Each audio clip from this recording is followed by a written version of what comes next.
Hello out there, chaps. I'm Morpai, and here we are in the briefing room again for another long, rambling monologue from me before you all go out and get yourselves shot down over the Reich or something like that. Anywho, this is episode 3, Biplanes. And let me kick it off by asking, does anybody else out there remember a game on the Amiga called Wings? You'll see it in the background. This was my all-time favourite game when I was a kid. Well, actually, let me tell you a little story. When I was a kid, in the very late 80s, early 90s, talking about sort of 1989 to 1992, something like that, my family was planning to get a computer, and against all of my best advice, we did not get an Amiga like my friends all had. My parents rather took the advice of the school principal, and I ended up with an Atari ST. However, this game I could play at my friend's place, and we literally for months spent weekends. We would sneak out of bed at night after his parents had fallen asleep and exist on sort of 3 hours of sleep before school. I mean, this game just consumed me for probably, I don't know how long. It must have been nearly a year, I think, before we finally finished it. Because, I mean, when you're kids, everything just takes a really long time in games. You've got the patience to just keep trying and doing things over and over and over and over again until you finally get it right. But you don't necessarily have all the insights that you would have later as an adult. You know, when we're kids, we don't know the first thing about air combat. All we do is try to point the plane at the enemy and see if we can shoot them down.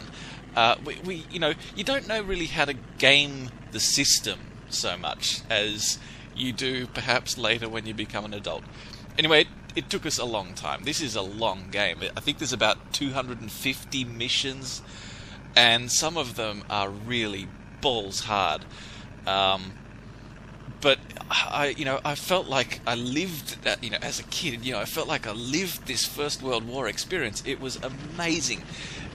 Like I said, the greatest game that I ever played on the Amiga, and it was when I finally got an Amiga, which it wasn't. It was a while later, but I finally got an Amiga, and another playthrough of Wings was the very first thing that I wanted to do. I love this game, and I guess it's fair to say that ever since then, I've been on something of a quest to recapture that experience in some way. I've flown flight sims. I've played quite a lot of combat flight sims. Well, quite a lot of a small number of combat flight sims.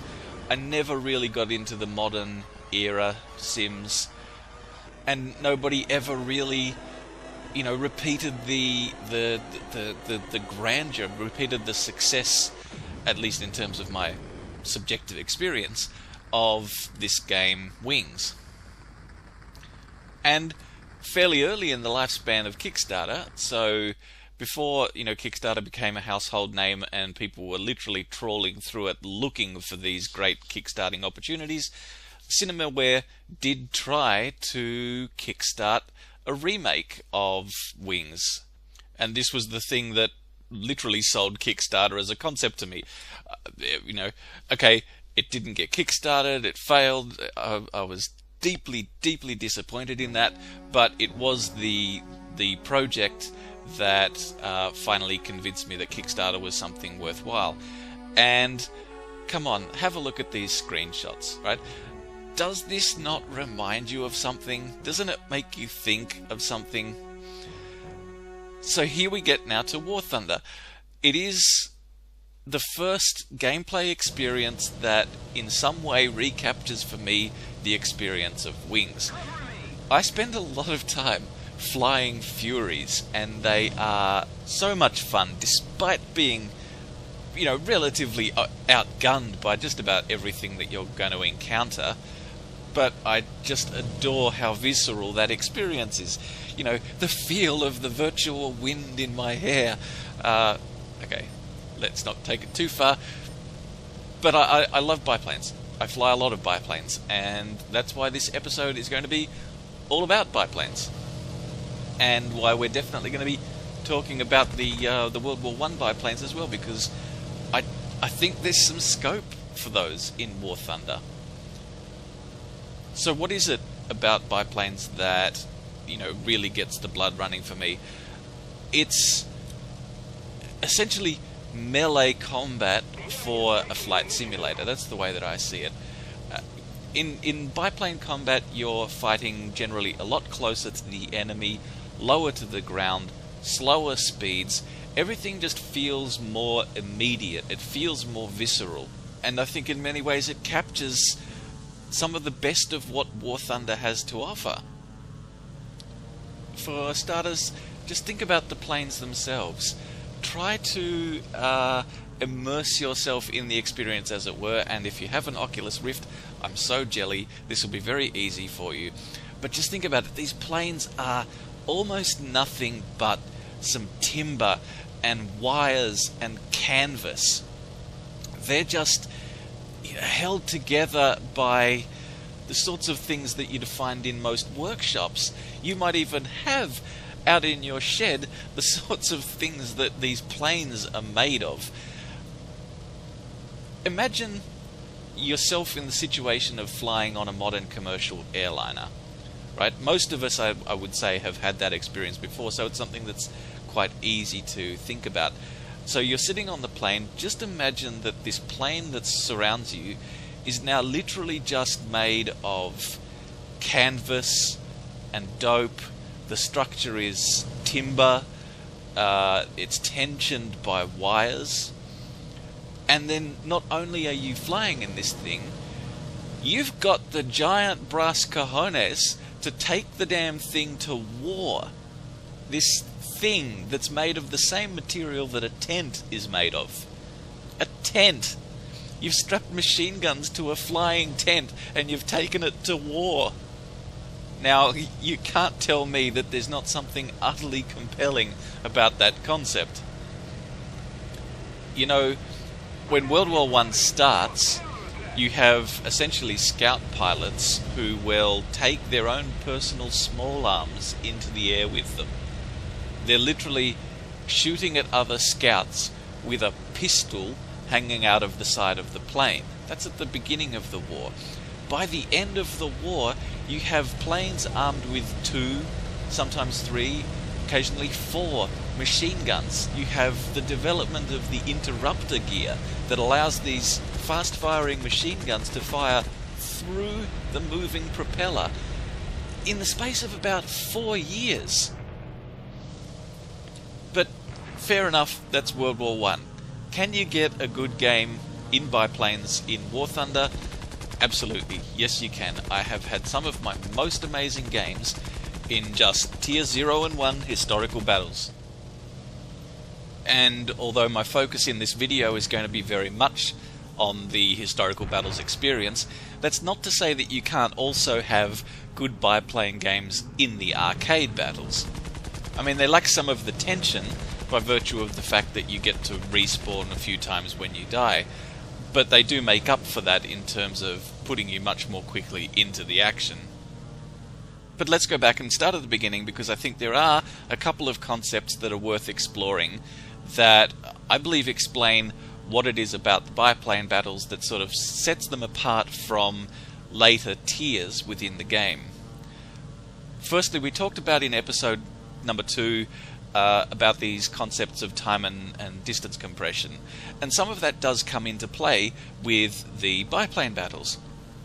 The relative separation distances that you'll see, and again I'm talking specifically in historical battles sort of context, the separation distance between the two opposing airfields relative to the performance of the aircraft is actually much larger in Tier 0 and 1. So for instance, imagine a biplane that can do sort of 330-ish kilometers an hour. It's going to take it 3 times longer to reach the actual battle zone than it would take, say, a jet that's traveling at 1,000 kilometers an hour. Let's not get into the specifics of takeoff speeds and all that kind of stuff. Okay, but the basic concept is these things are slower, their effective ceilings are much lower, and their performance envelopes in general are much smaller. For doing things like diving on a target, for instance, you can do that in a much smaller space because you're not achieving the same kinds of maximum speeds. The end result of all of this is that you're given much more time to put yourself into the position that you want to be in when you enter the battle zone. It doesn't happen nearly as often that you're thrust into the battle before you're really ready for it. And that, I think, is a particular problem with faster and faster planes, especially the jets. And I think there may be a lesson in this for Gaijin, in terms of dealing with the problem that they now have of the game basically being a race for the ceiling. Imagine if the higher you got in tiers, the further apart the operating airfields were. And, if you've seen most of these maps, it's not like they're lacking for alternative airfields that they could use. So in, say, a tier 20 jet game, you might have airfields that are 3 times further apart from each other than in a tier 0 and 1 biplane game. The closing speeds in these cases would mean that the period of time that you're idle for, so while you're travelling from your airfield to the battle zone, wouldn't actually be that much different. But you certainly have a whole lot more airspace to work with in order to set yourself up for that first contact. And keep in mind that if nothing changes, this is also going to be a problem for the ground units, because presumably you'd have sort of tier 0 and 1 ground units that would have a much longer period of time in order to establish themselves, to sort of get a foothold for themselves before they have to start worrying about incoming aircraft. Whereas at the higher tiers, 15 to 20, the ground units would have much less time to prepare. In essence, the enemy jets are going to be on top of them long before they're ready for it, or indeed before they've even been able to make contact with the enemy ground units. So I think this is something that's worth considering early, and I'm really curious to get your guys' feedback. Is this something that you think can potentially be a problem, or am I completely overlooking something here? But let's bring it back from the tangent and talk about biplanes again. There are some issues that are significantly affecting the prospects for biplane combat at the moment. I think most of you know what the big one is. We'll get to that in a sec. Firstly, matchmaking. Matchmaking is an issue in all tiers, not just tier 0 and 1. It's just as bad for a tier 11 player who's, from time to time ending up in a game with tier 16s, occasionally 17s. It's not great. It's in particular a problem for tier 0s and 1s because even when there are apparently enough people to make up a full tier 0-1 game, they're ending up very regularly in matches with tier 2s and 3s, and less regularly but often enough to be a problem in matches with tier 4s and 5s. But the biggest problem at the moment isn't related to the highest tiers, of course. The biggest problem is the Chikas. Because unless you're extremely lucky, you're going to end up playing about 8 out of 10 games against Chikas. And that's not just a number that I've magically pulled out of my ass. That's from me keeping a record of all of the games that I've had to play to get some Chika-less footage for this video. I've played 31 games, only 6 of them didn't involve Chikas. The reason for this, of course, is that people queue in Chikas because they're overpowered, because you can do seal clubbing in them. And now that the influx of naive Steam players has very quickly wised up to their amazing abilities, most of those players are now trying to do what was done to them, which is essentially take advantage of the Chika's superior everything to just club the poor little baby seals. I understand that impulse, and I'm far from being a humanitarian in this regard myself. When all of those new Steam players joined us, I also hoarded the Chika like nobody's business, and I was just as ruthless about it as the next guy. But here's the problem. You see, not only is this a terrible gameplay feature, it's also not even remotely historical. The Chika never actually flew in combat against other biplanes, like we're seeing now in War Thunder. It first engaged in combat in 1939, and that was against the Japanese in a border dispute. Now, the plane that it was facing down in that first encounter was the Ki-27, which isn't actually in the game, but it's pretty easy to sort of put yourself in the picture. The Ki-27 looks really, really similar to a plane that we do have in the game, which was the D3A1. The D3A1 is a Tier 2 plane, but the Ki-27 was significantly smaller. It had much better performance in terms of its power to weight. It had a better climb not only than the D3A1, it had a better speed and climb rate than the Chikas. And this was the this was the foe that the Chikas first faced. When the Chikas is first engaged within combat in the European theatre, it's fighting against Bf-109, the E-series, E1s and E3s. So, okay, the E3 is Tier 6, right? The E1, which had, I believe, 4 7.92mm machine guns, theoretically would be maybe a Tier 3, a Tier 4, if that were in the game. So the Chikas is significantly under-tiered within a historical context as well. It shouldn't be fighting against the planes that it's fighting now. And I think the Chikas could essentially just be fixed by moving it to a higher tier. The plot thickens a little, though, because the I-16 Ishak, which is Tier 2, did actually get involved in combat against biplanes.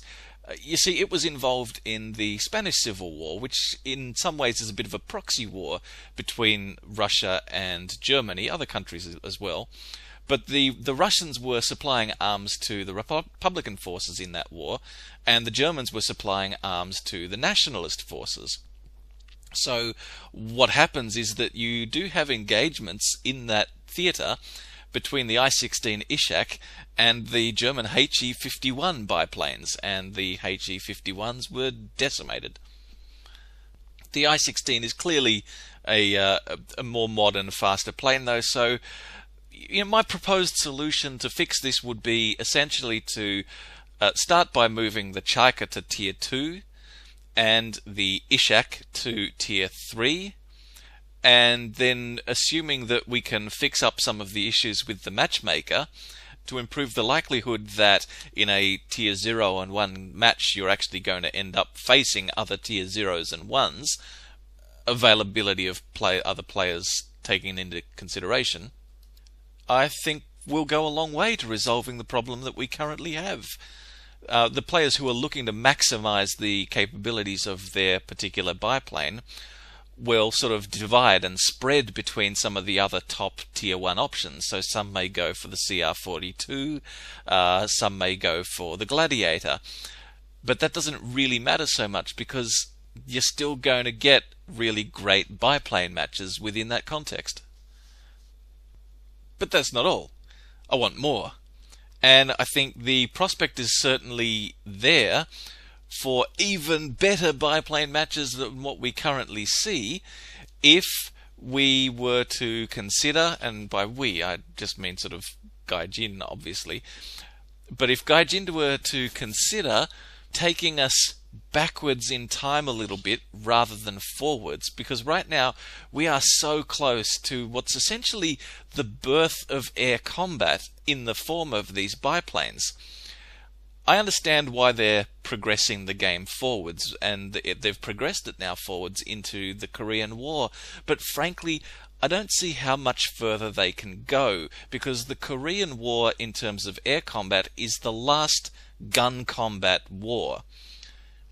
The Korean War ends in 1953, and by 1956, just a couple of years later, you see the introduction of the first air-to-air guided missiles in the form of, I believe it was the US AIM-4 Falcon. The Russian one is the Kaliningrad K-5. So any further than where we are now, and we run into the prospect of having air combat in which we're engaging essentially just dots way off on the horizon.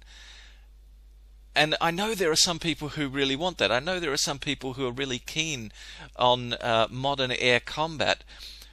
But frankly, I think it'd lose something. Imagine that you're playing War Thunder, and the combat that's happening is essentially just you shooting a missile at a target that's somewhere between 3 and 5 kilometers away. It's essentially just a dot on the horizon. Now, okay, admittedly, these early missiles weren't that great. You could miss your target, and then you'd have to fall back onto the gun combat. But really, am I alone in thinking that something really important would be lost from the game in that sense? I kind of want to see my target. I want to watch my bullets ripping through his wings. I want to see him catch on fire and the plane roll over and tumble down into the ground. That's the real draw of War Thunder for me. All that said, I haven't really settled on a way that I'd like to see these biplanes integrated into the game, though. I think the simplest approach would basically just to be, like I said, to create a tier -1. It would just be a catch-all tier for all the World War I biplanes. And I think you could do some really interesting and unique things with those. Imagine if World War I biplanes were unique event or achievement rewards, much like the A-26C is currently. So they wouldn't become the new Tier 0, the new reserve aircraft. They'd be something different. They'd be granted as a unique reward to players who achieve something of note within a particular event. Or perhaps you could achieve some of them simply by playing the game and reaching certain levels. So, for instance, you might get one of the British World War I biplanes for reaching Tier 10 in the British, and then maybe you'd get another one when you reach Tier 20 in the British. So it would be experienced players who are flying these, and they could potentially then be an object to strive for, that I think would be really ideally suited to remaining purely within the game context. So what I'm trying to say here, of course, is these things shouldn't be premiums. It makes sense to have premiums exist within the advancement tree. But then imagine if World War I biplanes were something unique unto themselves, were, really things that you could work towards that would give you an outlet which is other than trying to achieve the next level of bigger, faster, better armed planes. And if they were to fulfill this kind of role, they would then be open to everybody. You could have World War I biplane matches where everyone is essentially equal. Everybody has the same opportunity to earn the planes that they want to fly in this kind of combat. If you want a Sopwith Camel, you might have to really work your way down the British tree. If you wanted something like a Fokker DR1, you might have to wait for a specific event in which the Germans feature prominently, that sort of thing. But you wouldn't be buying them. So that was my wishful thinking. And I don't know what's going to happen. In the meantime, though, say, like me, you would like to have some good biplane matches, preferably ones that don't involve Chikas. Is there anything that we could presumably do right now with no changes whatsoever?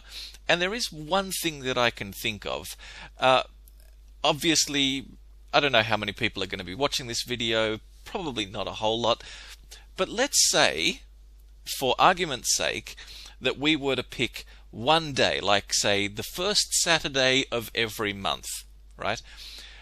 Everybody who really, really wants to get some good biplane combat in could say queue up in Furies and Nimrods and HE-51s, right? If you have enough people in the queue to inundate the Chikas in the tier 0 and 1 matchmaking, it should presumably be a whole lot easier to get a few good biplane matches in. Anyway, that's food for thought. And in case I still haven't won you over to my way of thinking, I figured I might take some time now to use a little eye candy to show you what it is that's so special about some of these planes and why they really do deserve to feature in a game. You know, the first game that I can think of since Wings. I'm thinking I may as well kick things off with the two planes that I have already mentioned, and this one probably doesn't need any introduction at all. This is the Sopwith F1 Camel, and it's beautiful. This is the plane that essentially killed the Red Baron. Manfred von Richthofen was killed in 1918 by a Canadian guy called Roy Brown, and he was flying one of these, the Sopwith Camel. The British made 5,500 of these things, and it was apparently not an easy plane to fly. It had a bit of a reputation for brutally murdering inexperienced pilots, and if you just look at that giant radial engine, which was an extremely torquey engine, you probably start to get some idea of why. If you're not familiar with torque, that's where the momentum, the spinning of the propeller, essentially tries to turn the plane to one particular side. The Camel had a reputation for being an extremely maneuverable plane, and it got that reputation because pilots would use the torque to their advantage. They would essentially turn in the direction that the torque wanted to take them. But this was the thing that would quite happily kill a pilot who wasn't prepared for it. Armed on top, you see two 7.7mm Vickers machine guns, which I think is interesting because this is essentially the kind of armament that we already see on biplanes in War Thunder. It hasn't really changed that much from the end of the First World War until the sort of late interwar period, the beginning of the Second World War. But yeah, those two machine guns firing through the propeller. By this time, the interrupter gear is already in use. And, I mean, just look at the plane. Look at these beautiful, polished wooden spars. I love it. I love this thing. It's not quite my favorite. Well, I think I'll probably save my absolute favorite till last. But it's a damn good place to start. And case in point that these are machines which really require an experienced hand at the controls, particularly if we could get that torque effect within historical battles. I think it'd really add quite a unique element to make the biplane combat just that much more challenging. Next up we have the plane that von Richthofen was actually flying and was killed in, the Fokker Dr1, the Triplane, and you probably recognize it immediately by looking at it, even if you didn't know it by designation. 3 wings, obviously, it's the most striking feature of the aircraft, but it's also armed with 2 Spandau 7.92mm machine guns. And I guess the interesting story behind this aircraft is that von Richthofen seems to have gotten quite lucky. It was his squadron that received the first delivery of planes, and quite a number of them simply broke up in the air. It turns out that there was a design defect in the wings, and it caused these significant structural problems and led to the loss of a number of pilots. So, despite how famous the plane is, and I guess you can attribute that fame largely to von Richthofen himself, there actually weren't that many made of them, something on the order of 300. And all in all, it had a relatively short service life. Now take a look at this ugly thing. It doesn't look like much, but this is actually a fighter. This is the Royal Aircraft Factory FE-8, an example of one of the early planes of the war. And prior to the introduction of the interrupter gear, this is one of the really interesting innovations in aircraft design that attempts to overcome the problem of not being able to fire forward through a propeller. In this case, they've put the power plant and the propeller behind the pilot. It's what they call a pusher type setup, specifically so that they can have a forward firing gun with no obstructions. Personally, every time I look at one of these, I tend to think of it like an ultralight. And that may not be such a bad example because, again, like I was saying earlier about flying tents with machine guns, that's basically what these things are. They're ultralights that you put guns on and take into combat. In this case, it wasn't a particularly successful plane. It suffered from a terrible gun that was prone to jamming, but also because in these pusher setup style planes, stall and spin recovery has to be handled very differently, and so pilots have to be trained out of their old habits and into new habits in order to recover the aircraft when these sorts of things happen. The FE-8 isn't the only plane where these sort of signs of innovation are really clearly evident, and this goes back to something that I mentioned earlier about World War I essentially being the dawn of air combat. This here is an Albatros D5A. It looks a little bit weird. You see those pipes sticking out of the top of it? Those pipes lead to the radiator. In this particular model, the radiator was located in the wing between the upper and lower spars. That was necessitated because of the beautiful, I mean, look at it, because of this bullet-shaped nose that didn't really allow for an air intake or airflow to cool the engine. So instead, they utilized the airflow that was passing over and under the wing surfaces. I love this plane, and I'm just looking at it now thinking, this is perhaps one of the reasons that I'm so fond of the Fury, because it does look so much like a D5A. This is one of the most successful planes in the war. It was definitely outclassed by the newer aircraft that were coming in by 1918. But up until that point, around 1,600 of the things had been built, so it was actually far more successful than the earlier Fokker DR1, which was so famous. And I think it's just a lovely aircraft. Look at it. It's gorgeous. But more pie, I hear you shouting. The Germans and Brits weren't the only ones fighting in the war. You're absolutely right, of course. This is a French plane. This is the SPAD 7. And it's a bit of a twofer. It was developed very early in the war. It was one of the first planes that actually had the single 303 machine gun mounted directly in front of the pilot, firing through the propeller, again using one of those newfangled interrupter gears. And that made it kind of the Mark 9 Spitfire of the age. It was a pure dogfighter, and it continued being a dogfighter right through to the end of the war, which I think is a pretty clear indication of what a successful design this was. Now, I say it's a bit of a twofer because the Americans, when they entered the war, initially as volunteers, they also used a lot of these planes. You see, in America at the time, aircraft development was being seriously hindered by an ongoing patent dispute involving the Wright brothers. So rather than building their own planes for the First World War, as you see so clearly in the Second World War, the Americans tended to use mostly French and British-made aircraft. One of the features that really endeared it to its pilots was that it could generally outrun its competition. So if the battle started to turn against you, you at least had the option of hightailing it back to base again and surviving to fight again another day. Around about 6,000 of these were made in total, so it was an incredibly popular aircraft.